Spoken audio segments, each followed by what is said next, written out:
All right, Jack, we're going to let this play through a time or two and just watch both of you. We got you on the left side, we got Manny on the right, and we're just going to kind of let you guys go and we're kind of watching our swings. Now, these won't be synced up exactly, but what you will find is that when we get you guys to, let's go to jump to frame 4, okay, and then we get frame 5 and frame 6, okay, we can see kind of the differences of where we're at.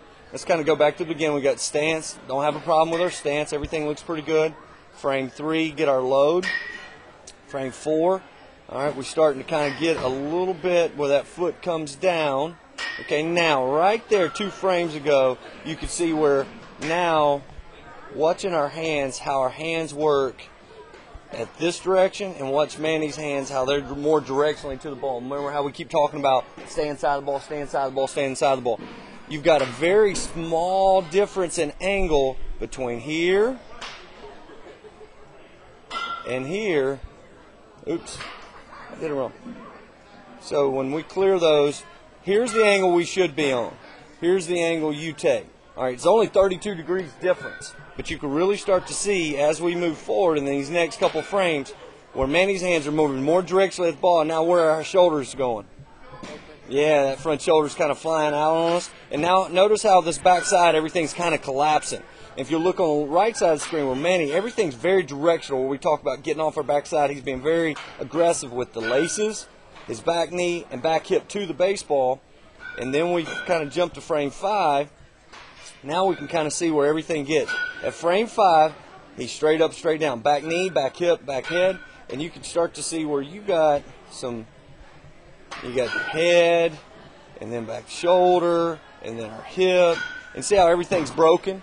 All right, that's the big difference there is going to be power, but also look at where your barrel's at in relationship to parallel. Here's parallel, okay, and then here's parallel.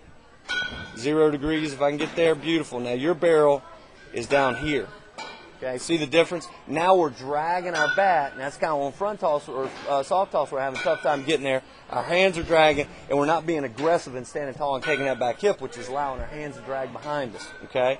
Now, when we get to contact, you can see how you start to kind of somewhat get lined up a little bit, but it's still looking at your lower half and looking at Manny's, which one is more aggressive.